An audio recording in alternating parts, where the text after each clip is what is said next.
प्रिय दर्शकों, एक बार फिर आपका स्वागत है आपके अपने YouTube चैनल ज्ञान गंगा पर। दोस्तों, आज के समय में ऊंची ऊंची इमारतें खड़ी हैं, लेकिन दिलों में जगह कम होती जा रही है। एक बुजुर्ग माँ बाप के लिए घर में कोना तक नहीं, जहां कभी उन्होंने अपने बच्चों के सपने संवारे थे, वहीं आज उनके लिए ठिकाना नहीं। इंसान अपने धन, पद और शक्ति पर घमंड करता है, लेकिन जब अंत आता है तो वह अपने ही निर्जीव शरीर को देखता है। तब उसे समझ आता है कि न पैसा साथ जाता है, न नाम शोहरत, बस कर्मों का हिसाब साथ जाता है। मरने से पहले वह बहुत कुछ कहना चाहता है, माफी मांगना चाहता है, पर तब तक बहुत देर हो चुकी होती है, क्योंकि तब उसके पास न शब्द होते हैं, न ही शरीर। वह बस देख सकता है कि जो उसने दूसरों के साथ किया, अब वही उसके साथ हो रहा है।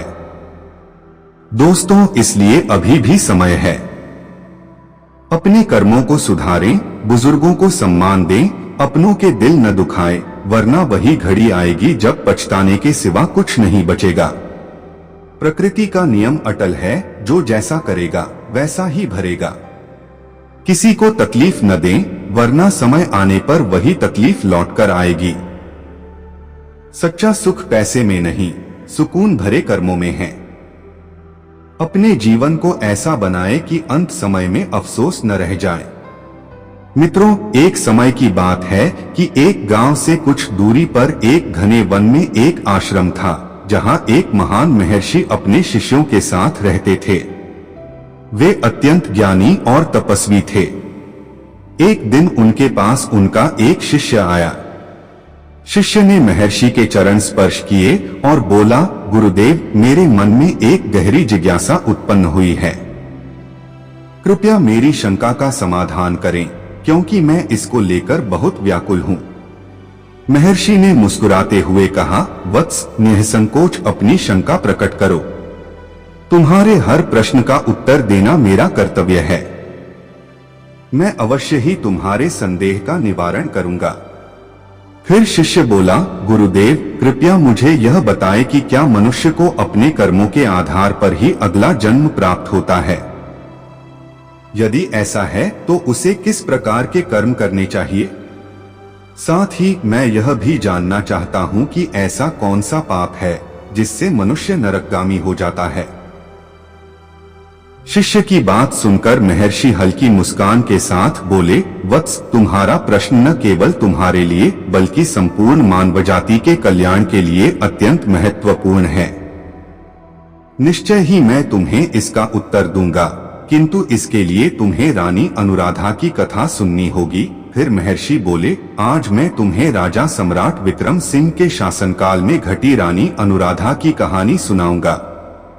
इसमें तुम्हारी हर शंका का उत्तर छिपा है। आंख ध्यानपूर्वक सुनो।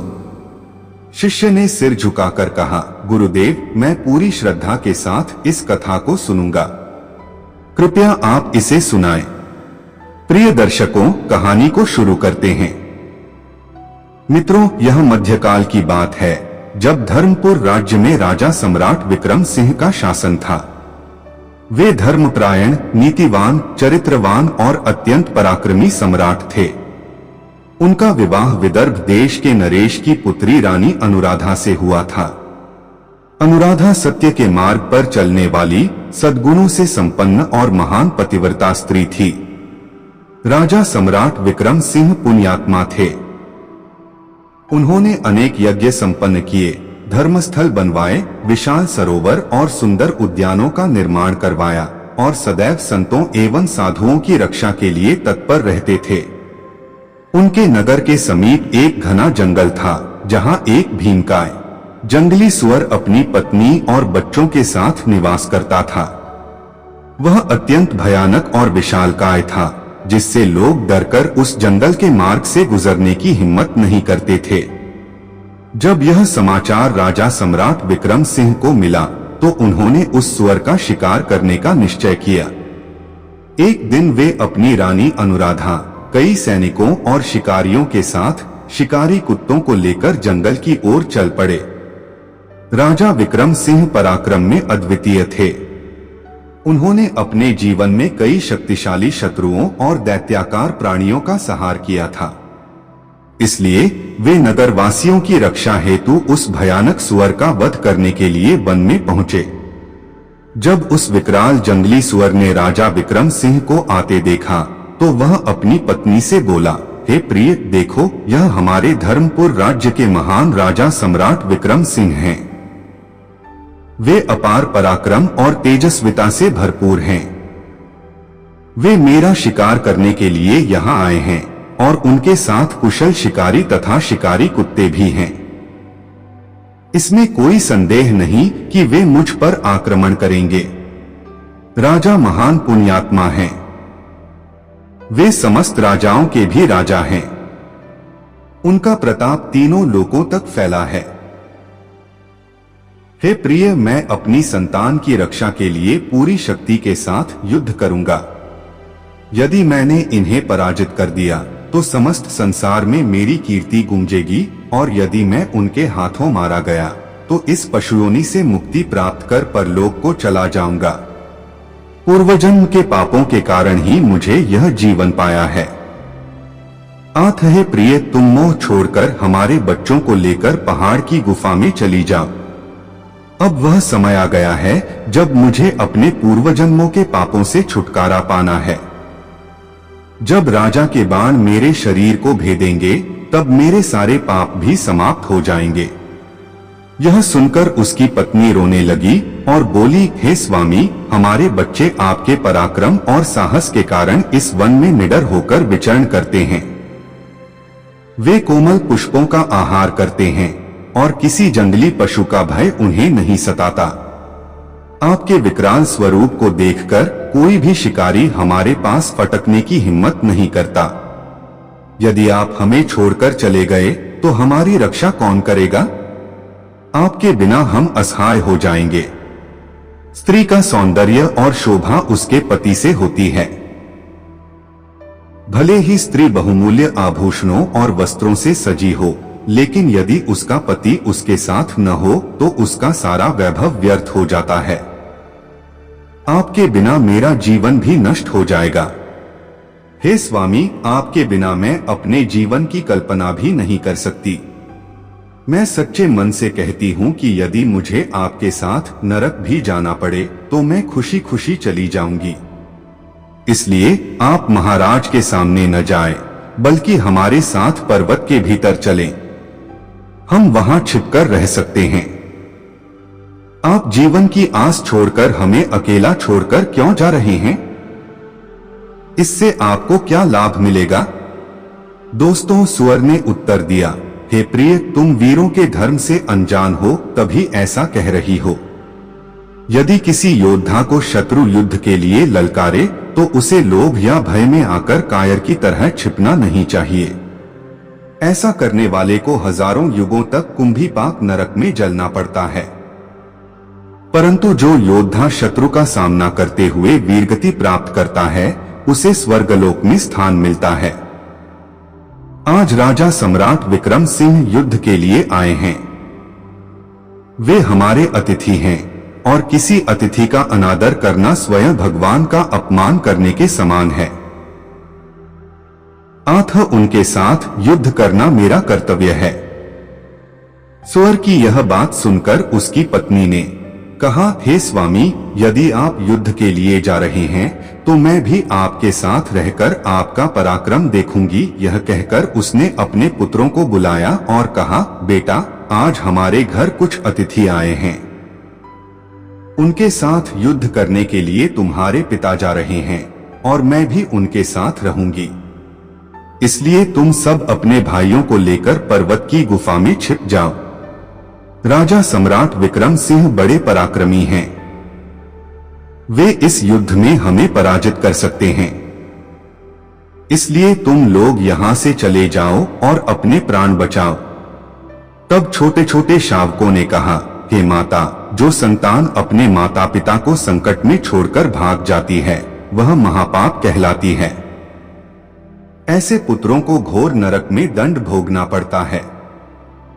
जो अपनी मां का दूध पीकर उसे कष्ट में छोड़कर भाग जाता है, और जो अपने पिता को विपत्ति में देखकर उसे त्याग देता है वह कीड़ों से भरे नरक में जाता है। इसलिए हे माता, हम आपको अकेला छोड़कर नहीं जाएंगे। यह सुनकर सुअर, उसकी पत्नी और उसके बच्चे सब युद्ध के लिए तैयार हो गए और रणभूमि की ओर निकल पड़े।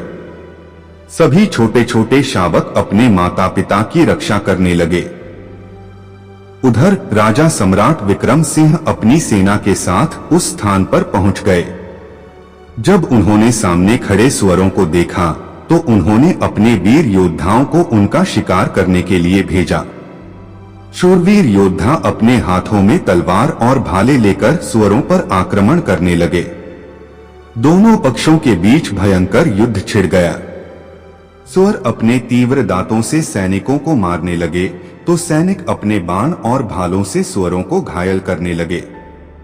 इस युद्ध में अनेक सुअर मारे गए और कई घायल हो गए। राजा सम्राट विक्रम सिंह के भी कई सैनिक वीरगति को प्राप्त हुए। अब केवल वह सुअर, उसकी पत्नी और उसके कुछ पुत्र ही शेष बचे थे। जब उसने अपने सभी पुत्रों को मरा हुआ देखा तो उसकी पत्नी भयभीत होकर बोली, हे स्वामी, हमें यहाँ से चलना चाहिए, अन्यथा हमारा वंश नष्ट हो जाएगा। कृपया हम सभी प्राण बचाकर यहाँ से भाग चलें, वरना महाराज हम सबका अंत कर देंगे। तब सुअर ने उत्तर दिया, हे प्रिय, क्या दो शेरों के बीच में कोई सुअर पानी पी सकता है? नहीं, लेकिन दो सुअरों के बीच एक शेर भी डरकर पीछे हट सकता है। सुअर जाति का ऐसा प्रताप है कि बड़े बड़े योद्धा भी भयभीत हो जाते हैं। यदि इस समय मैं मृत्यु के डर से भाग जाऊंगा तो मेरी जाति की प्रतिष्ठा नष्ट हो जाएगी। इसलिए हे प्रिय, तुम बच्चों को लेकर यहाँ से चली जाओ और सुखपूर्वक जीवन व्यतीत करो। पत्नी ने उत्तर दिया, हे नाथ, मैं आपसे अत्यधिक प्रेम करती हूँ। आपने सदैव मेरा सम्मान किया, मेरी रक्षा की और मेरा मन जीत लिया। मैं आपसे कभी अलग नहीं हो सकती। इसलिए यदि आप युद्ध के लिए जा रहे हैं तो मैं भी आपके साथ जाऊंगी।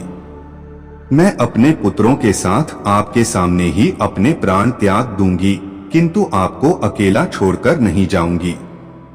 इसके बाद वह सुअर और उसकी पत्नी दोनों ही युद्ध भूमि की ओर बढ़े।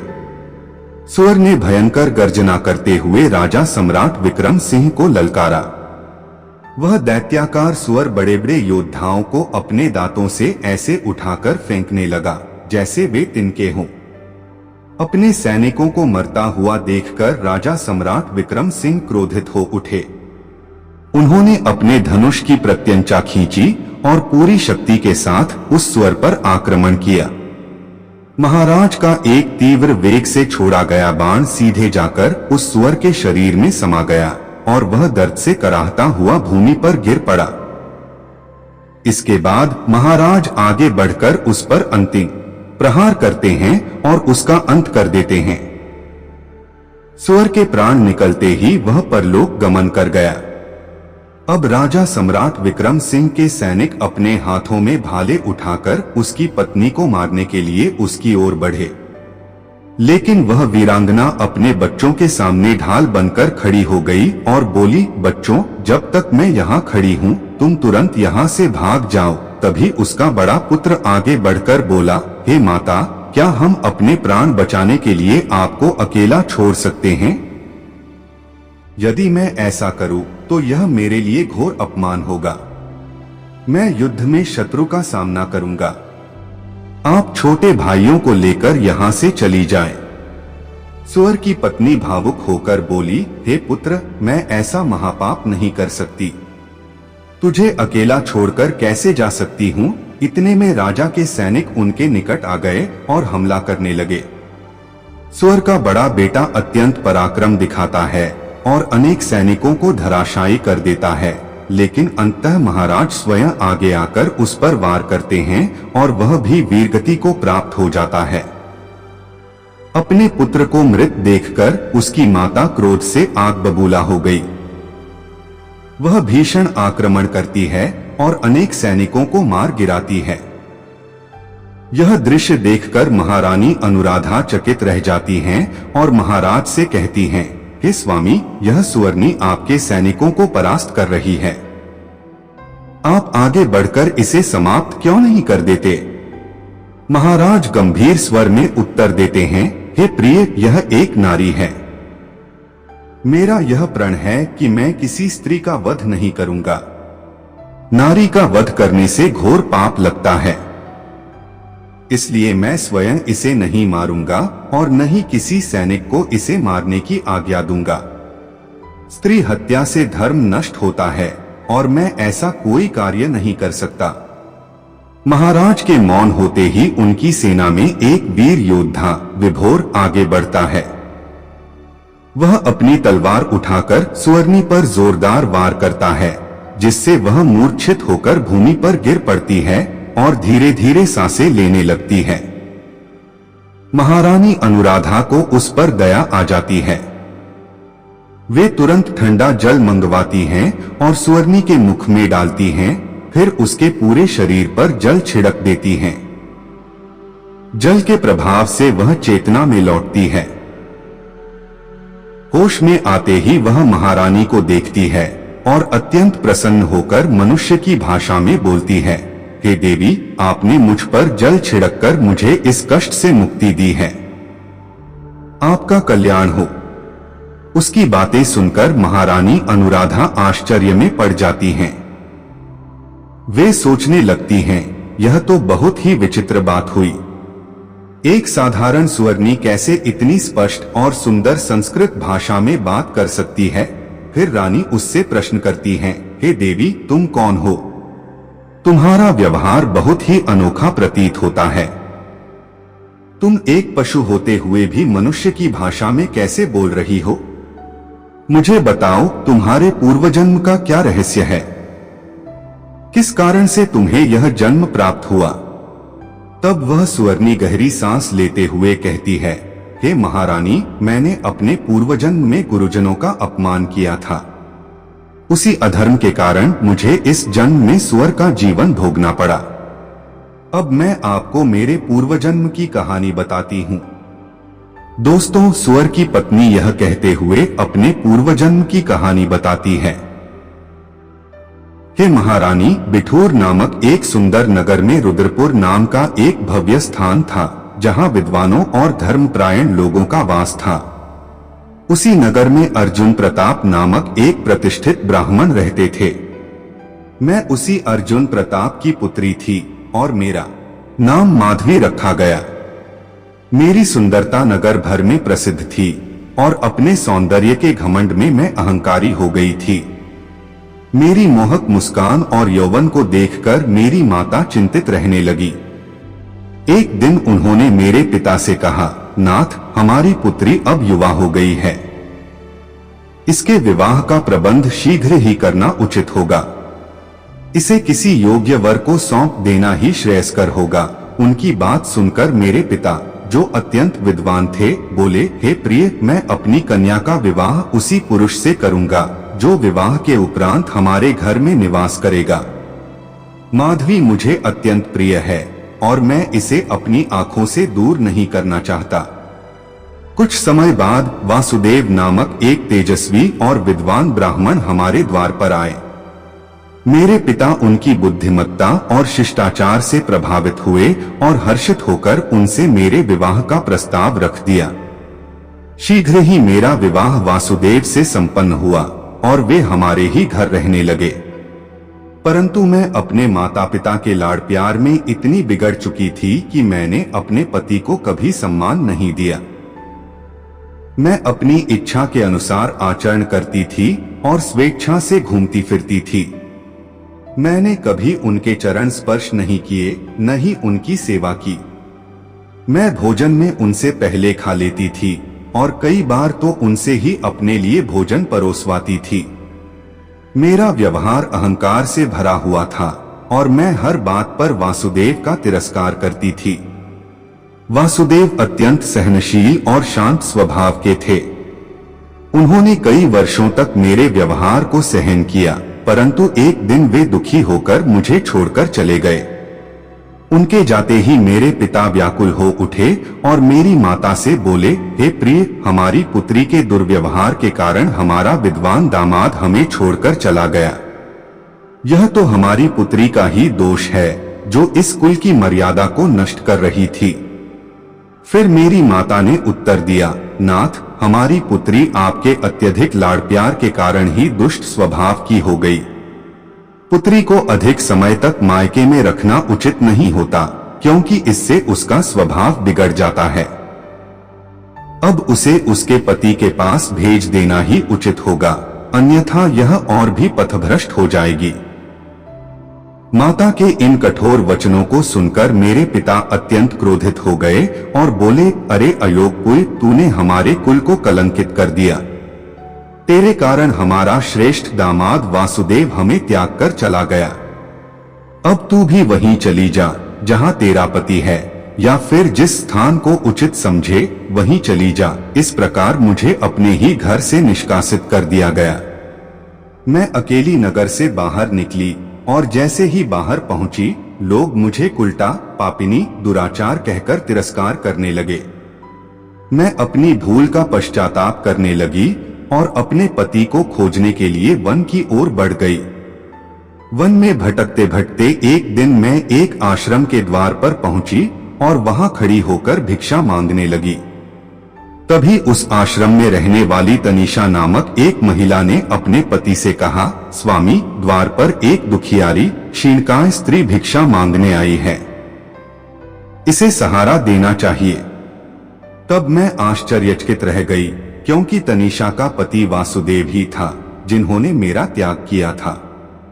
जब उन्होंने मुझे देखा तो पहचान लिया और अपनी पत्नी से बोले, हे प्रिय, यह मेरी पहली पत्नी माधवी है जो मुझे अत्यंत प्रिय थी। आथ इसका स्वागत करो और इसे अपने घर में स्थान दो। अपने पति की बात सुनकर तनीषा ने उनकी आज्ञा का पालन किया। मुझे घर के भीतर बुलाया और पहनने के लिए वस्त्र दिए। कुछ समय बाद मैं बैठकर तनीषा के विनम्र स्वभाव और अपने दुष्ट आचरण पर विचार करने लगी। इस आत्मचिंतन से मेरा मन भारी हो गया और दुख से मेरा हृदय दब गया। उसी क्षण मेरी मृत्यु हो गई। तभी यमलोक के दूत वहां आए और मुझे उठाकर ले गए। यमराज ने मेरे कर्मों का लेखा जोखा देखकर आदेश दिया, इस स्त्री ने अपने पति का अनादर किया है, इसलिए इसे नरक में भेज दो। यमदूत मुझे घसीट कर ले गए और जलते हुए अंगारों पर डाल दिया। मुझे दहकते हुए लोहे के पुतलों से आलिंगन कराया गया। वहां मुझे अनेक वर्षों तक कठोर यातनाएं सहनी पड़ी। नरक की सजा समाप्त होने के पश्चात यमराज ने मुझे सुअर की पत्नी के रूप में नया जन्म दिया। हे महारानी, यही मेरा पूर्वजन्म का वृत्तांत है। कृपया अब मुझे इस जीवन से मुक्ति दिलाओ। वह सुवर्णी विनम्रता पूर्वक प्रार्थना करने लगी। तब रानी अनुराधा राजा सम्राट विक्रम सिंह के पास जाकर बोली, स्वामी, अब मैं क्या करूं? आपकी जो भी आज्ञा होगी मैं उसका पालन करूंगी। राजा ने कहा, प्रिय, इस दुखियारी ने बहुत कष्ट सहन किए हैं, अब अपने पुण्य से इसका उद्धार करो। राजा की आज्ञा पाकर रानी अनुराधा ने सुवर्णी से कहा, हे देवी, मैं अपने 1 वर्ष का पुण्य तुम्हें अर्पित करती हूँ। इतना कहते ही सुवर्णी के प्राण मुक्त हो गए और उसके शरीर से एक दिव्य स्त्री प्रकट हुई। वह रानी और राजा को प्रणाम करके परलोक चली गई। महर्षि बोले, हे भंते, अब तो स्पष्ट हो गया कि मनुष्य अपने कर्मों का फल अवश्य भोगता है। फिर उन्होंने समझाया कि प्रत्येक जीव अपने पूर्वजन्म के कर्मों के आधार पर ही अगला जन्म प्राप्त करता है। यदि कोई माता पिता की अवहेलना करता है तो उसे कछुए की योनि मिलती है। विश्वासघात करने वाले को बंदर का जन्म प्राप्त होता है। जो लोग निर्दोष जीवों पर अत्याचार करते हैं वे कसाई के हाथों मृत्यु को प्राप्त होते हैं। जो व्यक्ति धर्म ग्रंथ का अपमान करता है वह कुत्ते के रूप में जन्म लेता है। दूसरों की निंदा करने वाले कीड़े मकोड़े बनते हैं। चोरी करने वाले तोते या छछूंदर बनते हैं। ठगी करने वालों को उल्लू के रूप में जन्म लेना पड़ता है। जो पराई स्त्रियों से संबंध बनाते हैं वे भेड़िए, कुत्ते, सियार, गिद्ध, सांप, कौवा और अंत में बगुले के रूप में जन्म लेते हैं। व्यभिचारी स्त्रियां अगले जन्म में छिपकली, सांप या चमगादड़ बनती हैं। जो लोग स्त्रियों पर अत्याचार करते हैं वे अगले जन्म में किन्नर बनते हैं। गाली गलौज करने वाले बकरे का जन्म पाते हैं। अंत में उन्होंने बताया कि गरुड़ पुराण में वर्णित इन सिद्धांतों के अनुसार प्रत्येक आत्मा को अपने कर्मों का फल भोगना पड़ता है। जैसा कर्म वैसा फल, यह संसार का अटल नियम है। मनुष्य अपने विचारों, वचनों और कार्यों से अपना भविष्य स्वयं बनाता है। अच्छे कर्म करने से सुख, समृद्धि और सम्मान मिलता है, जबकि बुरे कर्म दुख, कष्ट और अपमान लाते हैं। ठीक वैसे ही जैसे कोई किसान जो बीज बोता है उसे उसी के अनुरूप फल मिलता है। यदि वह आम का बीज बोएगा तो आम ही मिलेगा, कांटे नहीं। यही सिद्धांत हमारे जीवन में भी लागू होता है। इसलिए हमें हमेशा अच्छे कार्य करने चाहिए ताकि भविष्य में हमें शुभ फल मिले और जीवन में शांति और सफलता बनी रहे। प्रिय दर्शकों, हम आशा करते हैं कि आपको यह कहानी बेहद पसंद आई होगी और आप इस कहानी से बहुत प्रेरणा लेंगे। तो मिलते हैं आपसे अगली वीडियो में। तब तक के लिए अपना ख्याल रखिए और खुश रहिए। धन्यवाद।